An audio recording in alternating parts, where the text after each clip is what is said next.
Hey guys, welcome back. Thanks for joining me for another video. So this week I want to get into kind of like some self-love tips. I get asked often, hey, what are the things that you do on a day-to-day basis that like really work for you? Like, how do you take care of yourself? Like, what does that look like? So I kind of thought about it and I was like, you know what? Let me make a list of the things that I do because I don't really think about it. It's just things that I do day to day. So let's get into it. So before we do get into that list, if you have not already subscribed to this channel, don't forget to click on the subscribe button down below and click on post notifications. I also will link everything down below in terms of my services, courses, ebook, podcast, social media.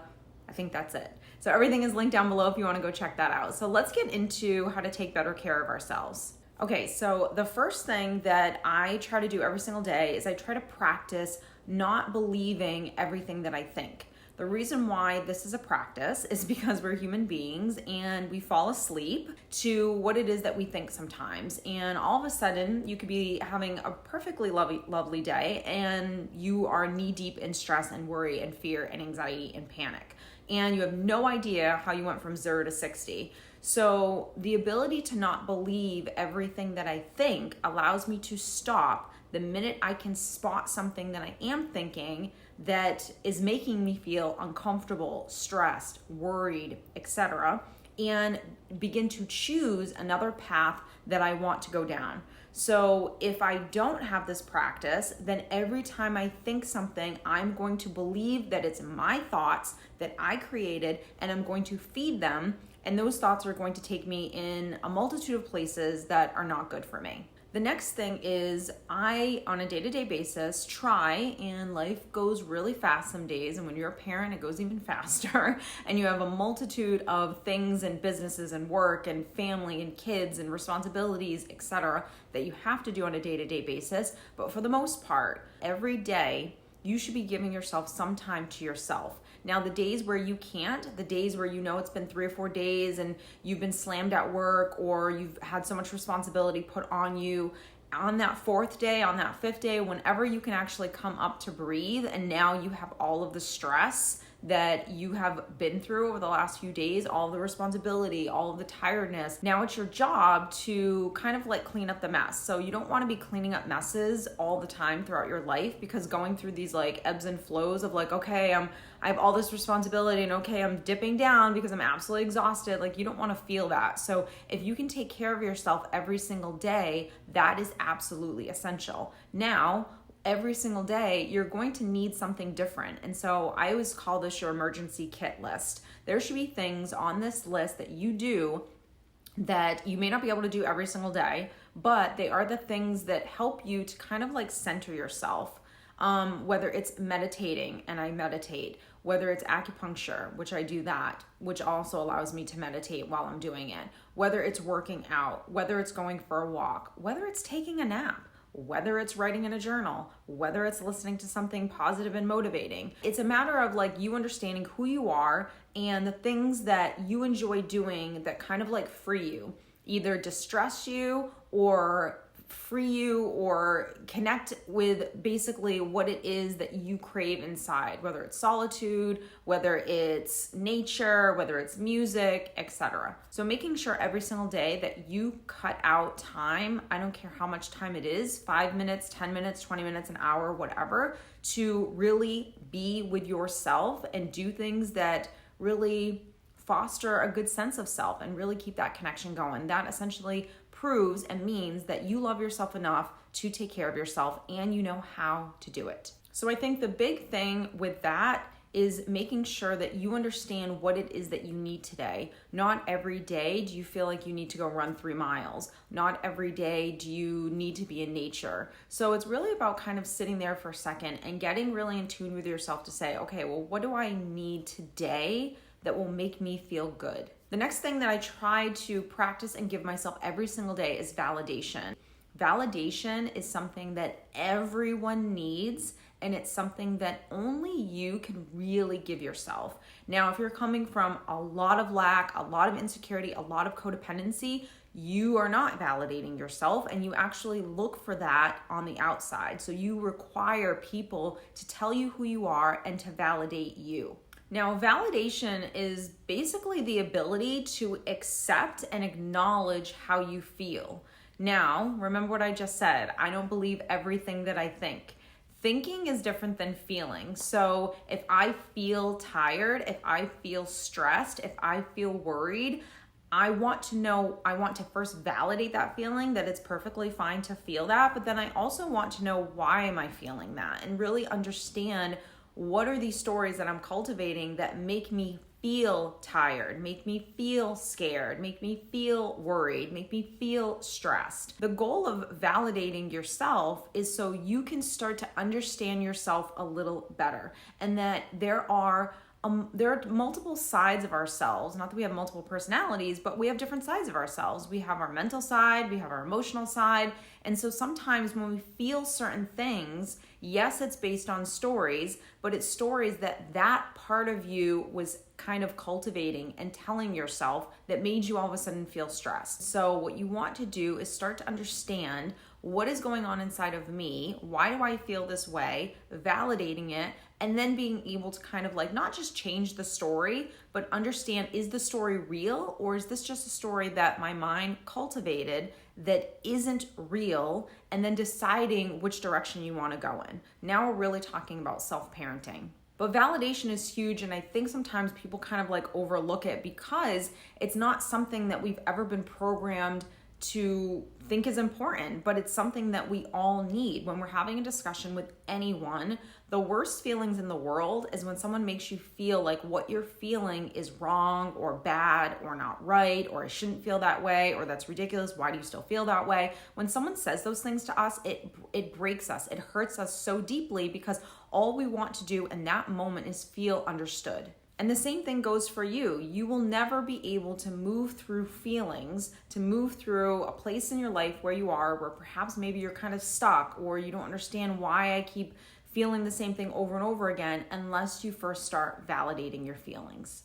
So that's something for me that I try to do as often as I possibly can. Actually, I think I do a really good job of doing it fairly often, because I accept that everyone feels something, and I'm not trying to shame myself for feeling bad about the way I feel.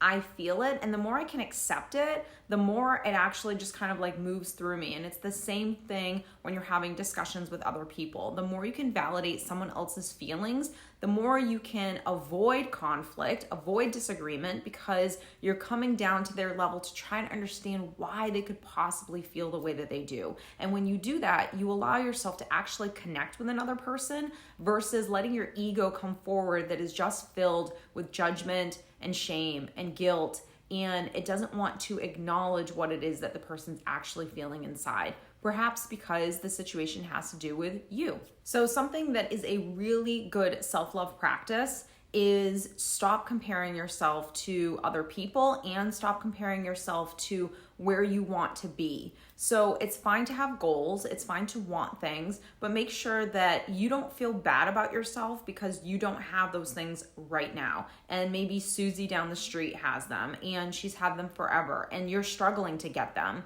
We oftentimes love to compare ourselves because we want for two reasons. We want everything, what we want it right now. We're very impatient, and we don't like to sit and wait until it's our time to have it. Perhaps we don't want to do the work that it takes to actually get it. So instead, we just compare ourselves to other people and then feel bad about ourselves. The other thing is, it becomes a very like me mentality. Like, why can't I get this? Why did she get this? When you look at everyone around you that perhaps has some of the things that you do have or that you're striving for, what you don't see is the areas in their life where they're struggling that you don't struggle. And so we just love self-loathing. We just love to feel like I'm the only one that ever has to go through this. I'm the only one that's ever been faced with this difficult time. And that's just not the case. No one gets away scot-free. Life just isn't designed that way. Life is designed to challenge us through going through difficult things or challenging things so we can learn, grow, become more conscious, and rise up. That's what life is actually about. That's the journey. And so we don't like to see what other people are struggling with or going through. And it's not that we want to focus on that to make ourselves feel better, But we want to make sure that we put everyone on the same playing field, and no one is above or below. Everyone is going through something. Everyone is struggling with something.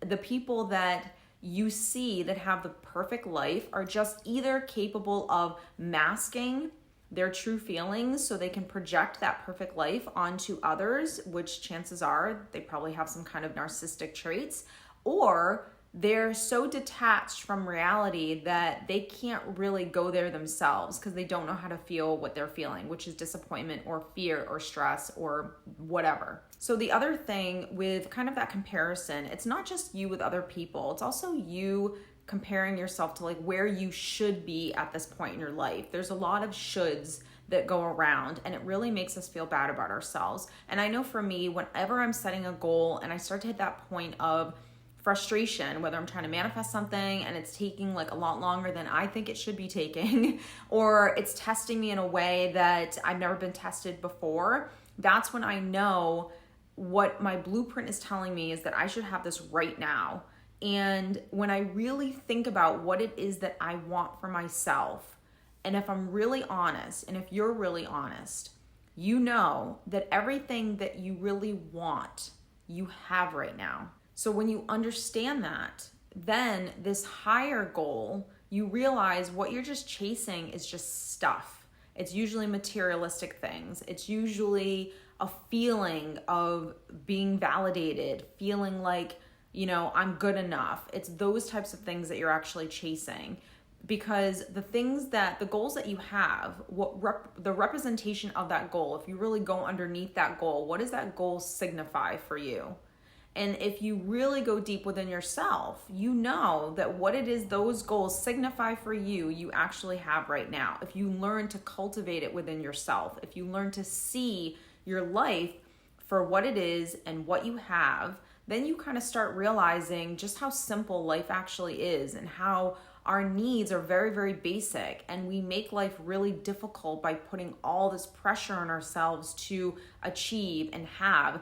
And achievement is great. It's a huge part of life in terms that it will challenge you to go deeper, either in spirituality or mentally or emotionally, and that's good stuff. Goals are 100% important in life, but there has to be a balance between being in the moment and feeling the gratitude and the gratefulness and being so thankful for what it is that you actually do have and that you actually have everything that you really do need in life, and balancing that with wanting to achieve something, wanting to get out of your comfort zone. And I try to do that as much as I possibly can. I always try to challenge myself. I always try to look at a situation and say, what could I be doing right now that will help me to get myself to the next level? Not just materialistically or financially or anything like that, just even within my own self. Because the points in your life where you start to feel really stuck is when there's no growth that's actually happening. When you're really working and making progress towards something, it challenges you in a multitude of areas, not just mentally and emotionally, but also spiritually. And that's really the journey. That's really what we're here to do. It's not just that destination, which I sound so cliche, but it's not. It's about being in that gray middle area towards you getting to where you want to be, where the real work actually comes into play. A big part of taking care of myself also is, for me, watching what I eat. I know for sure when I have had too much caffeine because I'm highly sensitive, or if I haven't been eating well, if I've been having too much sugar, if I haven't been working out, if I've been a little sluggish, if I've had a little bit of a foggy brain, especially for women when we have those times of the month and we really need to take care of ourselves even more, then it becomes not harder, but it becomes more about you consciously taking care of yourself to do the right things. I think for me, nutrition is a huge thing, and I think I ebb and flow. I definitely go through phases where I'm like, who cares? Let's just go to town and find balance with it. You don't want to live life eating like a bird, but you also want to be able to really take care of yourself and enjoy life and be healthy and finding balance in that. And only you know what that means. But I do think a huge part of all of these things that we've talked about is about you having a relationship with you to understand what you need right now. So it's all about self-parenting. It's all about being the parent that says, I just want the best for you. And I know right now we've indulged, we've had, some candy, and tonight we're gonna have a salad. We haven't really had any physical exercise, and I can tell you're getting kind of antsy and you have energy. We have to go outside today. So it's really just about you learning how to cultivate a great relationship with yourself so you can learn how to take care of yourself the best way you can on all levels, physically, spiritually, mentally, and emotionally. So I hope you guys have enjoyed this video. If you did, don't forget to give it a big thumbs up, and don't forget to check out any of my courses down below, and I'll see you guys next week.